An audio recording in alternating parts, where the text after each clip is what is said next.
Welcome to 90s Gay, where we take a deep dive into queer art and culture from the golden era of the 90s. On this episode, we chat with creative genius, Mr. Vincent Paterson.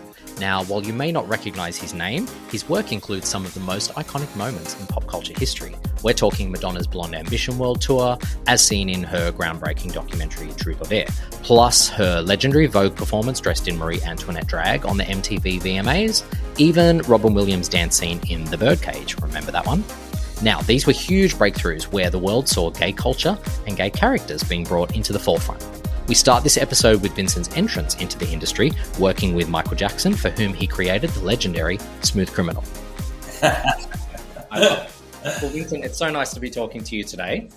And it goes without saying, I know, because I'm well aware of your career, what a legend and an icon you are in the dance community and in pop culture. But for people who aren't aware maybe of the hand that you've had in just the world of entertainment, I'm hoping that today we can touch on a whole bunch of stuff.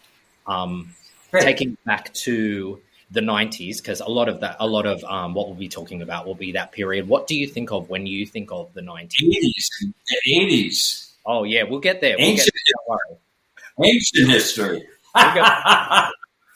We'll get back to the 80s, don't worry about it. But thinking of the 90s, what images flash into your mind when you think of that decade? Well, for me personally, I started it off thinking of creating a piece for Madonna as a Marie Antoinette Vogue for MTV Awards that became kind of viral before there was such a thing as viral. And also, having some other fun projects that I did, like Dancer in the Dark with Björk, the movie from Lars von Trier, and also The Birdcage that I choreographed for Mike Nichols and Fosse, Michael Kidd, Madonna. That's what I think of as the 90s. Yeah. Amazing. Yeah. Incredible. We'll rewind then, okay, back to the 80s, because obviously that's where you first made your name as a dancer. Dancing with Michael Jackson, that is the ultimate dream for any dancer. He's the pinnacle of who you could potentially dance with. And you were right there doing the knife fight in Beat It, as the zombie in Thriller, the most iconic music videos. How did your collaboration with Michael Jackson as a dancer first start? Well, Michael Peters, who was a choreographer for Beat It and for Thriller, was a personal friend of mine and kind of a mentor. I took a lot of classes from him, and we worked together quite a bit as dancers on television shows. Then he wanted to get into choreography, so I started helping him out and assisting him in classes, and we put a workshop together at the end of the evenings, and we'd work from like 10 o'clock to 2 o'clock with about 10 or 12 dancers, just for Michael Peters to have the opportunity to explore choreography. So when these projects started coming into him, I was kind of assisting him in class anyway. So he said, well, why don't you come and assist me on Beat It first? And he said, but you're going to have to audition, because Michael Jackson, this is like, it's all new for him, and he wants to be in the room and he wants to pick people. So the fun part for me was, I had trained as an actor for many years before I started dancing. So I knew Michael Peters told me that Beat It was about gangs. And I thought, all right, well, I'm an actor, so I'm going to dress up kind of like a gang leader, or gang person or something, All the other guys came in like stretch pants and stretch tank tops in neon colors. and what do we call leg warmers? Yeah, they were like these things that you put on your bottom of your. God knows for really what. They were not really gang attire. Absolutely, like a fashion statement, really, nothing more.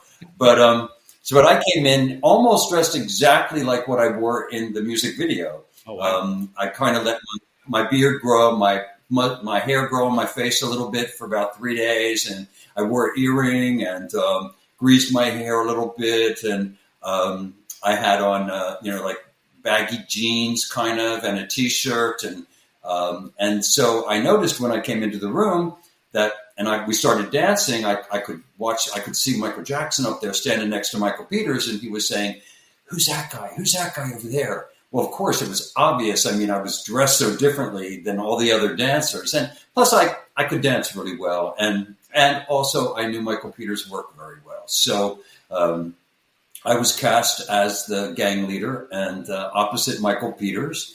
And it was a fantastic beginning to a 17-year-plus relationship with Michael Jackson. We began to kind of get to know each other a little bit in rehearsal space.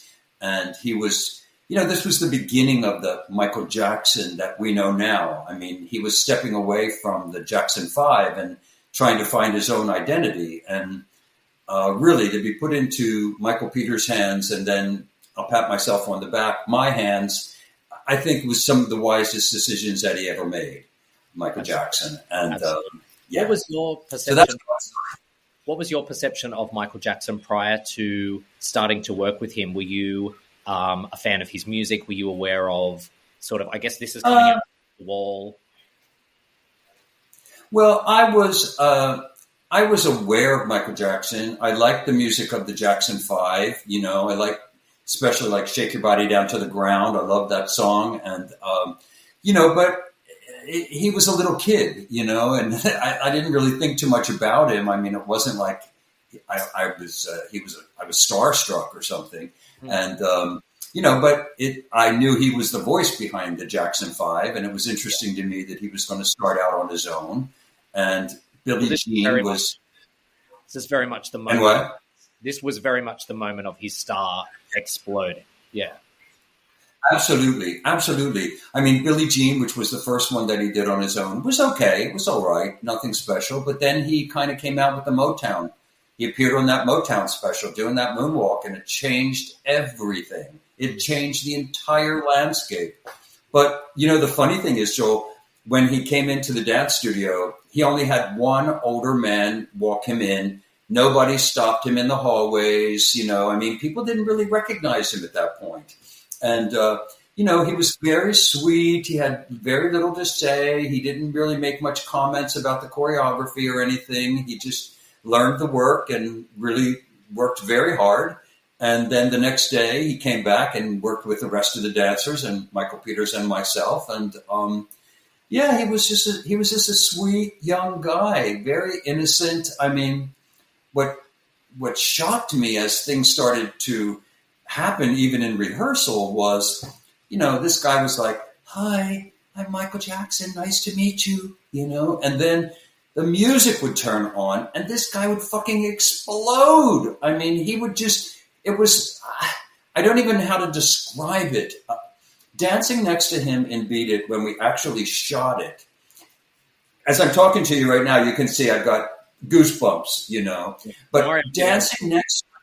I'm serious. Dancing next to him, the hair on your arms would stand up. He was so powerful that you got sucked into this magnetic energy that heightened your performance as well, and everybody's performance. And just to think that these were the principal dancers that surrounded him were trained dancers, and here he was, basically an untrained dancer, and making us work our asses off to keep up with him. I mean, it was absolutely a phenomenal experience. Yeah. Just incredible.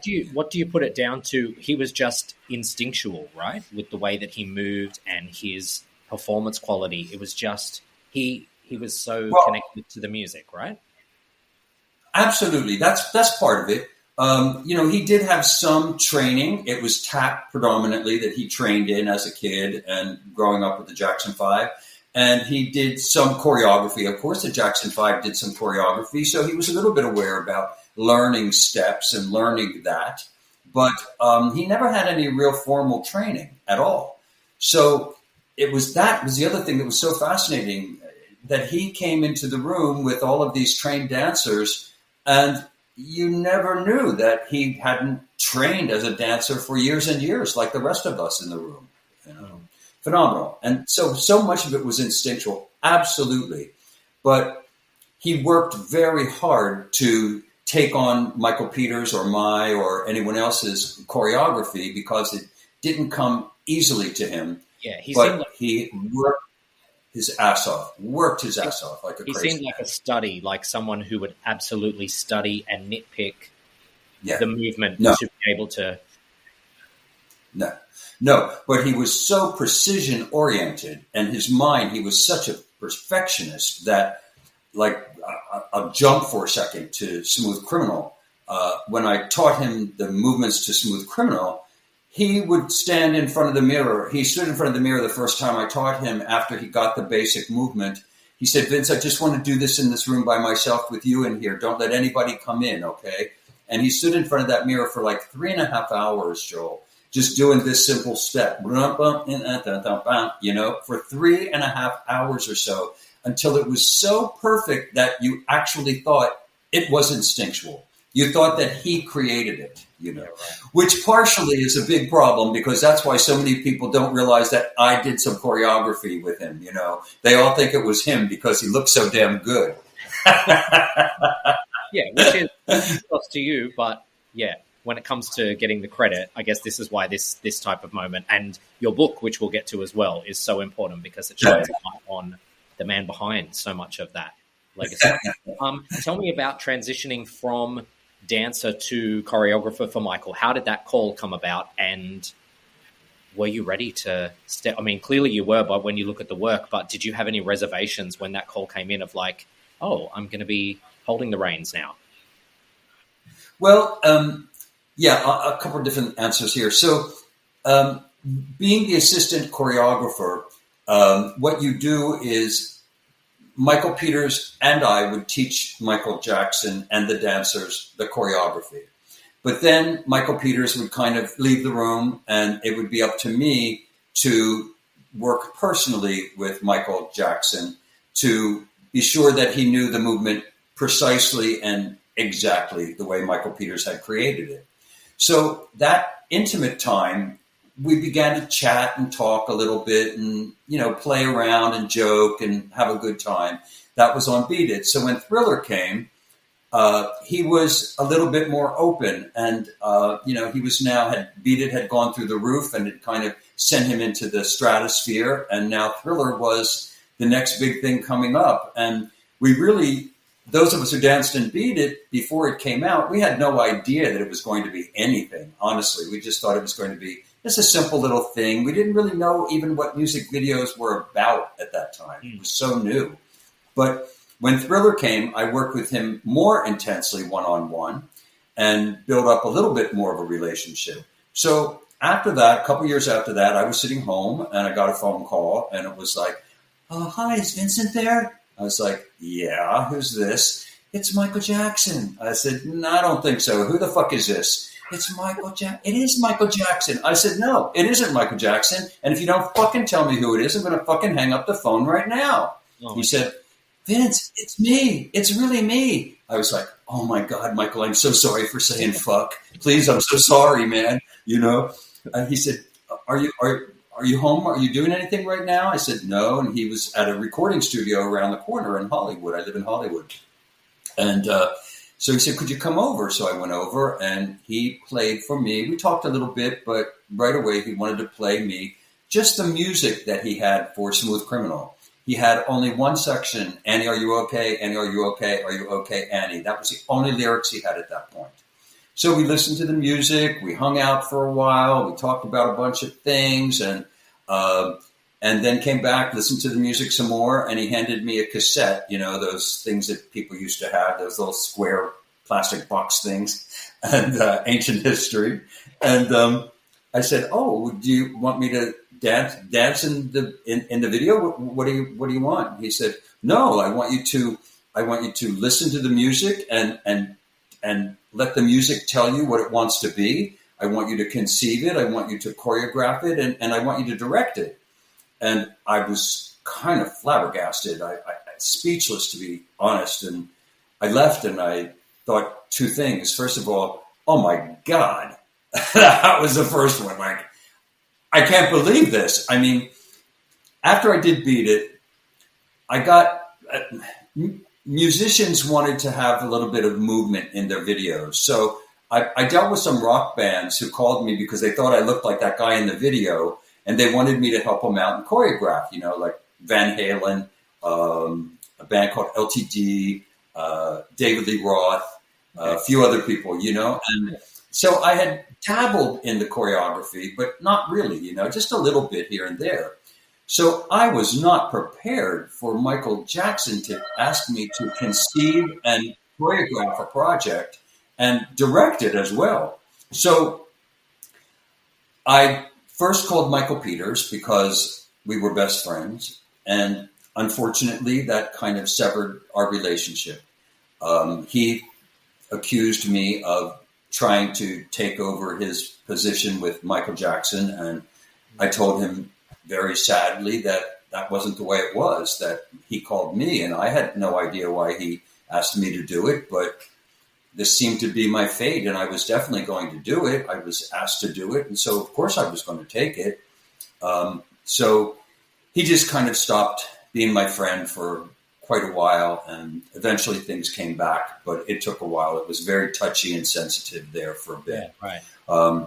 But yeah, it was tough. So I came home and I listened to the music for a couple days, and I got these ideas in my head about what I thought it could be, this Chicago nightclub, late at night, underground, a little wild and crazy, and called MJ back and said, this is what I'm thinking. And he said, come on over to my house. I went over to his house and we talked about it, and he loved it. And he said, okay, so I'm going to be working on my album. So you do the casting. I trust you. You do the casting. I'm going to give you a sound stage where we're going to shoot it. And, you bring the dancers in there and put it together. And I'm going to give you a video camera, and you shoot what you're rehearsing and come and show me every couple days. And that's basically what I did. I started out with 10 dancers, and I would shoot things, and then I would go and show him, and he would say, oh, I like it. I really like it, but I think you need some more dancers, don't you? And I said, sure, of course I do. So, well, go get 15 more dancers. Okay, Mike, great, and then I would come back and show him what I think you need more dancers, don't you? Yeah, Mike, I do. Eventually, I think we had 70. We started out with 10, and I think it was about 70. And he would say, this is really good, but I think you need some more music, don't you? I said, yeah, Mike, I do. So he would extend the track so I had more music to play with. Unfortunately, he obviously had total belief and faith and confidence in what you were creating and your abilities to do so. The fact that he wasn't sort of micromanaging the situation or imposing too much of his own control like that. Do you think that might be part of what allowed that magic to happen? It was just free. Yeah, absolutely. Absolutely. And I think that because we had gone through those two prior projects together, he kind of had a sense of me. He knew that, when we were on the set for Thriller, for instance, it was late at night and cold and wet, and, and I would go in and I would pull him out of the trailer and I'd say, come on, Mike, come and hang out with the dancers. Oh, I don't know, Vince. I'm too shy. I don't, come on, Michael, come on, let's go. Come talk with the dancers. And he would just come then with me and just hang out with the dancers while they were all talking. And, and I think that he realized that I really liked him, not only as an artist, but as a human being. And I think he appreciated that I was a nice guy and that I was sensitive to his situation and tried to make him as comfortable as possible. I think that had a lot to do with it, to tell you the truth. But it was quite shocking that he gave me that freedom from not knowing anything, and I had nothing to really show him, to give him that inspiration to think of me as the person to put that together. Now, eventually I didn't get to direct it because it started out just as a short film, Smooth Criminal, but then it became Moonwalker. And when it became Moonwalker, they brought in Colin Chilvers to oversee the whole project of Moonwalker. But the good thing was he was a really nice man, Colin, and because I had done sort of storyboards, because I thought I was going to be directing it, I had done storyboards and I had done a video storyboard with what I had. He was very, very respectful of what I had put together. And pretty much, I stood by him the whole time. And it was really a co-directing situation. But he officially is the director. Right. for the larger film. But really, well, Smooth Criminal is the part that everyone remembers of that film. Let's be real. Right. But I mean, he did direct Smooth Criminal, Sure. officially. But Sure. And then the moment, I mean, Michael's arguably, or probably not even arguably, the most iconic artist of all time. And when you think of the visual of Michael, you picture the lean. Tell me about the lean and where this lean came from. Well, I knew Michael liked crazy shit. I knew he loved crazy shit. So I wanted to come up with some really fun things for him. So the first thing that I conceived is when he walks in the door and he flips the coin and it goes across the room and lands in the jukebox, When I told him that idea, he was like, "Oh yeah, Vince, that's what I'm talking about. That's what I'm talking about," Magic. And then the second thing that I had conceived was that staircase that drops down and he comes down the staircase because he was like, how am I going to get down the staircase? And I said, how am I going to get down from the second story? Well, let's have him build a staircase. You step on it and like magic, it goes like this and you walk down, He was like, yeah. He was always like a little kid, So I wanted to do something mind-boggling. Many years before, I had seen a company, Pilobolus, and there was a guy and a girl, and they did a piece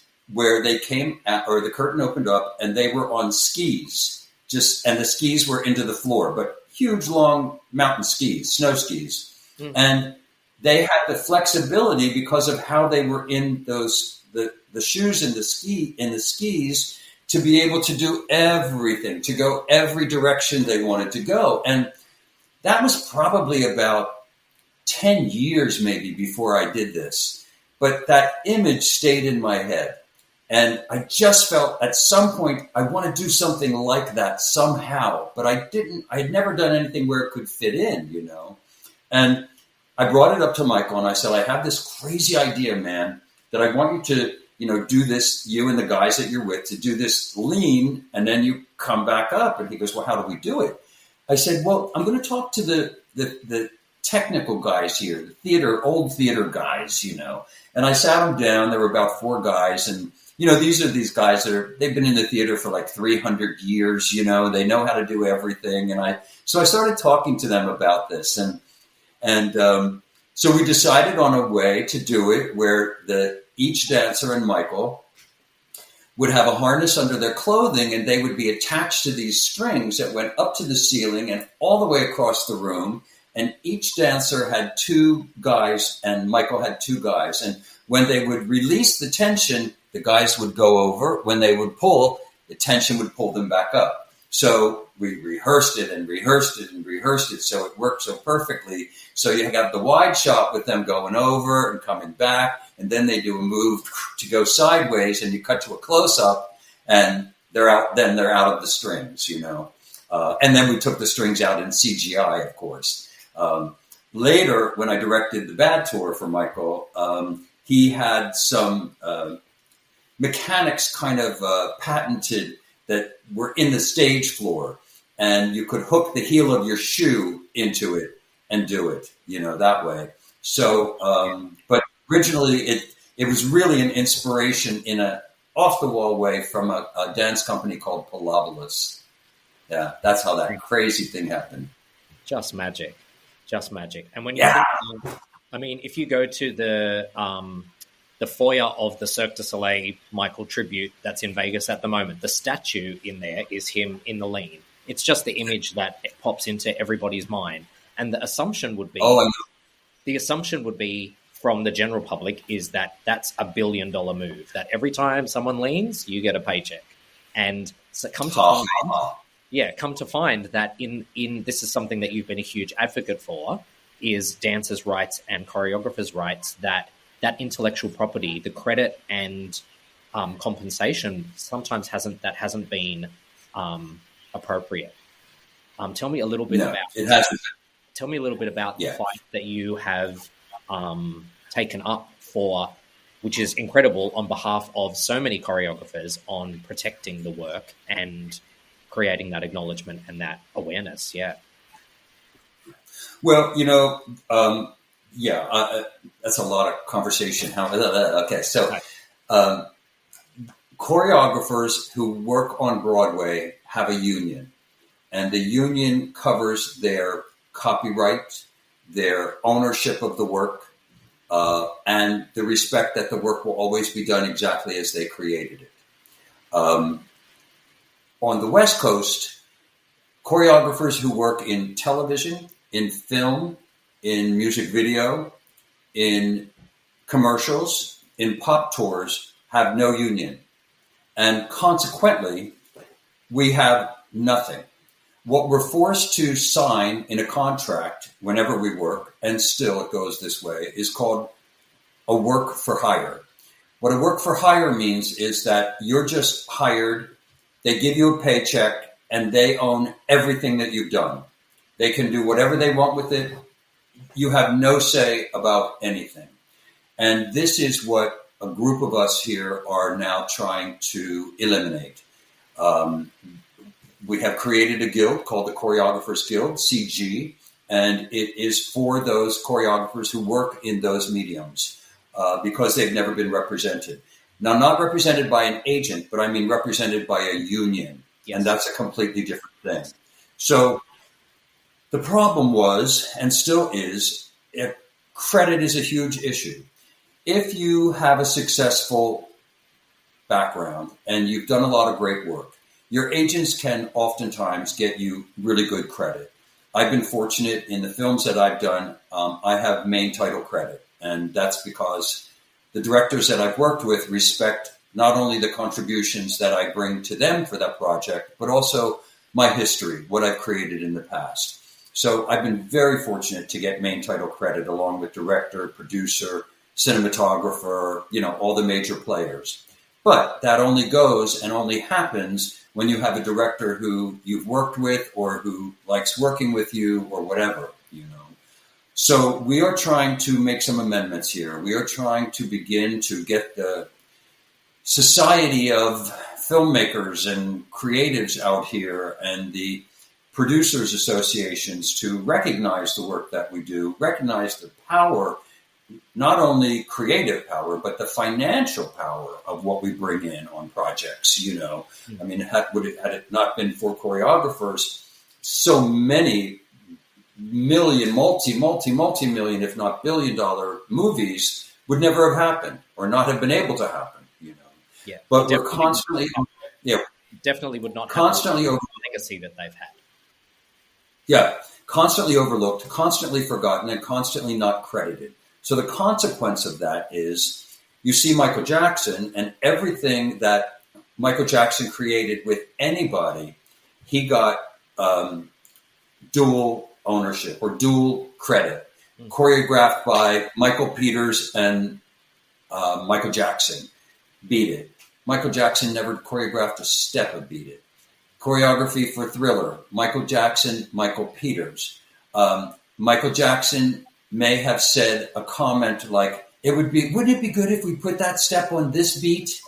Do you know what I mean? So all of a sudden he has choreography credit for that one statement, Sure. With me in Smooth Criminal, for example, Michael and I shared credit with another guy, Jeffrey Daniel, who came in and did some street work with some street guys in there.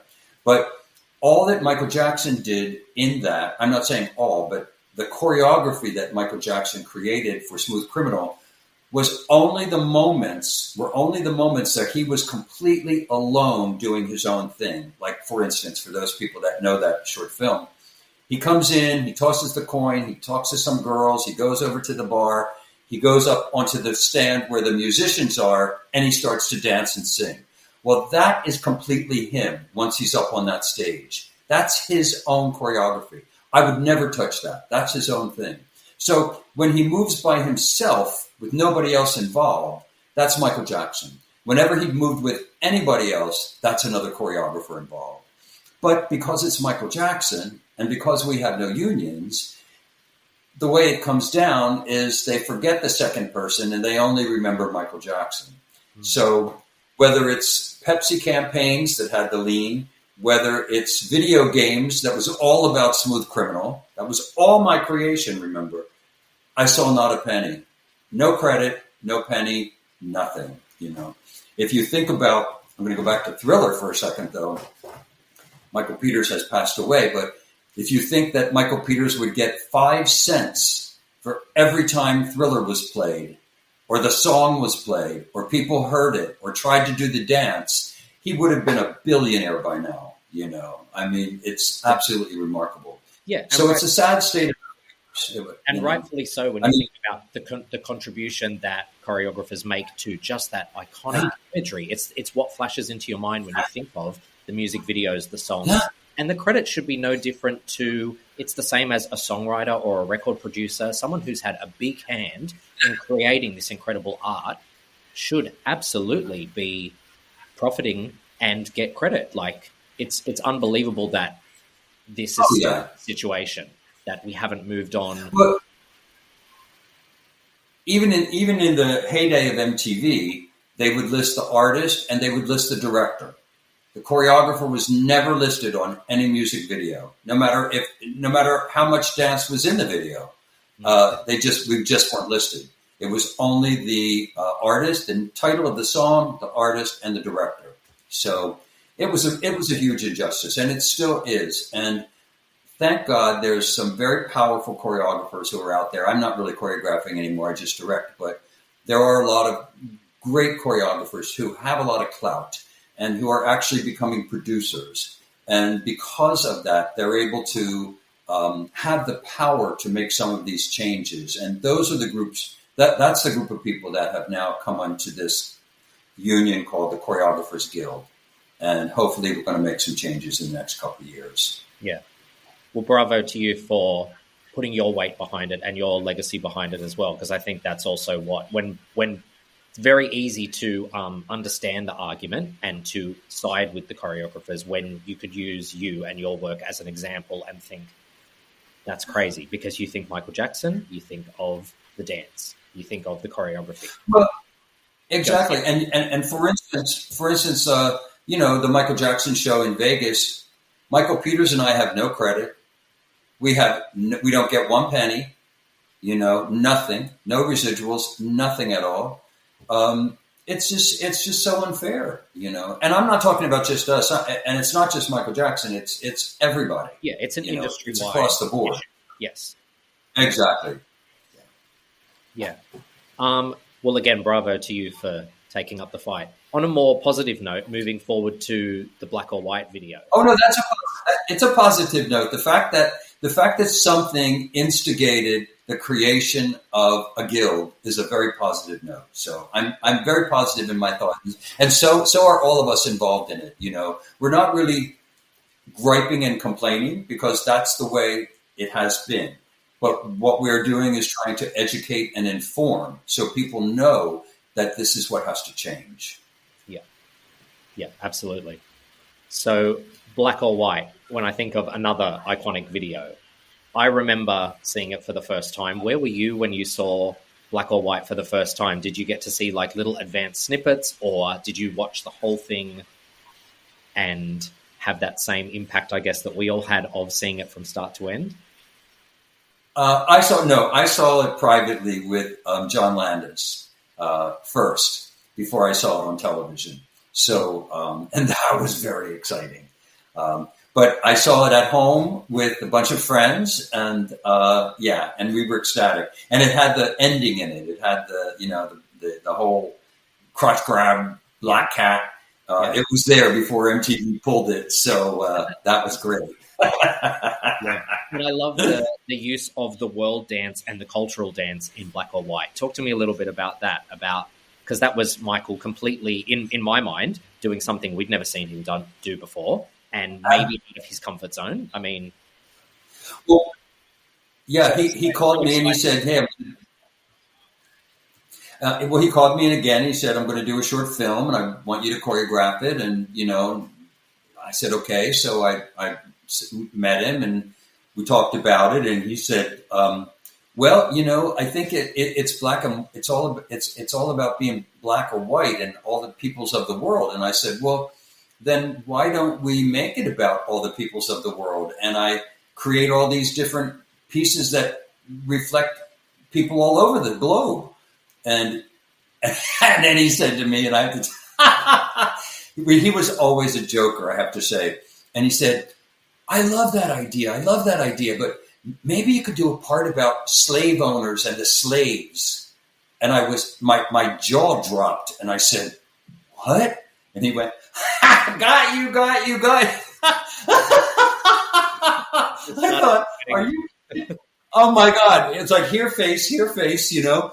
I thought, do a piece about slavery in a Michael Jackson video? Are you kidding me? Anyway, he got me on that one.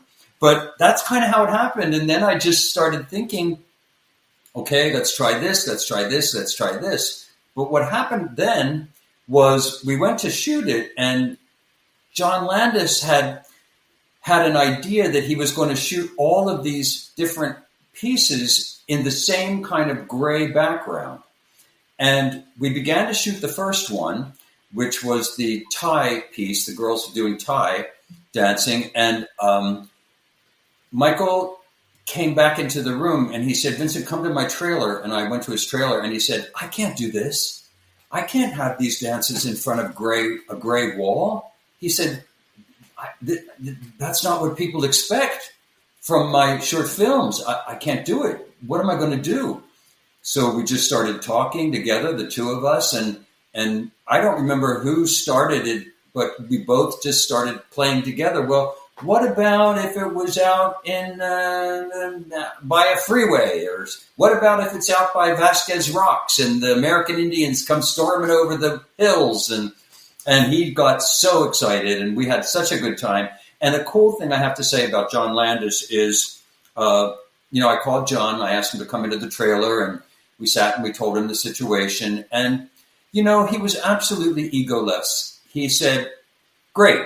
This is great. I love this idea. Let's do it. Let's make it happen. So we took a break from the work, and he found some location scouts, and they got the locations for us. And the choreography was already finished, so now it was just a matter of shooting the pieces in different locations, and that's what we did. It was really, really cool, and it was always so wonderful collaborating with Michael because he was so open, and if he asked you to do something, he totally trusted you, and just listened to what you had to say, and respected honesty. I would imagine, and I'm just guessing, but probably he didn't get a lot of honesty. Probably a lot of people were just kissing his ass and, wanting something. But I never really wanted anything. I was happy when he called. And, if he didn't call, then he was for another reason. He was working with somebody else and I was off doing something else. But, I enjoyed every single project that we got to do together. And, yeah, he's kind of like a little guardian angel that's around me all the time. So, because so much of what happened with him and with Madonna gave me the visual history that allowed international directors and producers to call me and invite me to be part of projects. And had it not been for Michael and Madonna, it probably would never have happened. But because they were like right at the top of the game and I was doing everything for them, I was just kind of included in it, and it changed my life completely. Incredible. Another thing that you changed completely was the Super Bowl, because prior to Michael Jackson's Super Bowl halftime show, it was very much marching bands and little children singing and very basic kind of halftime shows. And then you and Michael turned it into this magical spectacle. What are your thoughts on the Super Bowl halftime since then? And are there any that stand out as ones that you like? And what do you think about the way that the Super Bowl halftime has evolved over time? Well, I mean, it's always fulfilling to be groundbreaking, and it's also always fulfilling to set a trend. So I worked with Don Mischer, who was the director. He called me in and he said, listen, Michael's going to do this. He's interested, but I haven't convinced him. Do you think you could talk to him about this? And I talked to Don, and Don said, the thing that would be great, this is the point you should convince Michael about, is that there'll be people that'll see this show and the halftime show in places that he'll probably never tour. So he's giving himself an opportunity to be seen by a completely new audience. So that was kind of my selling point. And, Michael really, I don't think he ever watched a Super Bowl game in his life. I could be wrong, but I don't think so. And when I talked to him about that, he was like, okay, Vince, let's do it. So Don Mischer was, again, so sweet with me and said, okay, let's sit down and conceive this thing. What do you think it should be? So I came up with all this craziness of these impersonators appearing up on top of these jumbo screens. And I came up with the idea of Michael jumping out, being propelled out of from underneath the stage and staging that whole piece. And a funny thing happened that when I directed the Bad tour for him, his first tour, he had said to me at one point after a couple shows, he said, you know what, I want to have a private moment. I said, what's a private moment, Mike? He goes, I just want to stand on the stage and not do anything. And I want to see what happens. And I said, for how long? Oh, just a couple seconds. I was like, okay. So he started doing that in the Bad tour, and he would be doing something and he would just stop, and people would scream and scream and scream. And then he would do a little move, and then they would scream and scream and scream, So he loved this idea. And he said to me, we hadn't rehearsed it, but he said before the show, I'm going to do a private moment, Vince. I said, Mike, it's national TV. I don't know if that's a good idea, He goes, I'm going to do it anyway.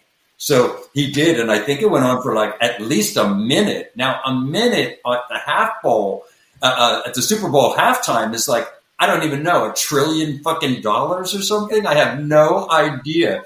Yeah. But nobody stopped him. Nobody was going to stop him. We didn't do it in the rehearsal. We only did it in the shoot. And I also got to play with the whole idea of him creating all of those little children images with the cardboard pieces that I had the audience, the Super Bowl fans, pick up. And that was fun. He was so shocked. He didn't know about that part. I hadn't told him about that. And I had rehearsed with the whole, all the people in the Super Bowl before Michael came out, so that they practiced once. And then when Michael came out to rehearse it once, he did it, and he was like, oh my God, this is going to be so much fun. So he had such a good time doing it. And that was, he was a kid at heart, and creating these wacky little moments for him, I was just happy to give him back some of the joy that he gave me. That's incredible. And other halftime shows, well, they're good and they're bad. Some of them I like, some of them I don't really care for that much. I thought that Rihanna's last year was really good. I really liked Rihanna's work. I thought that was a really cool one. Madonna was iffy for me. It kind of was all right. It wasn't as good as I thought it could be. Beyonce, I like Beyonce. She was interesting. But the most exciting thing is that we changed it. We changed it. We made it happen. And, it stopped being marching bands and little singing brats. And it turned, I love children for real. I'm kidding. But, now it's what it is. And we changed that. And, so. Now it's considered the crowning. Now it's considered the crowning moment in an artist's career. It's like the pinnacle of I'm aiming for the Super Bowl. Yeah. Next time on 90s Gay. Tell me about meeting Madonna for the first time. Madonna looked at me and said, I don't need a fucking choreographer, and walked off. Thanks so much for listening. Stay tuned for our next episode. In the meantime, be sure to follow us on Instagram at 90s Gay. Like, subscribe, follow, you know the drill. And we'll see you next time. Thanks so much.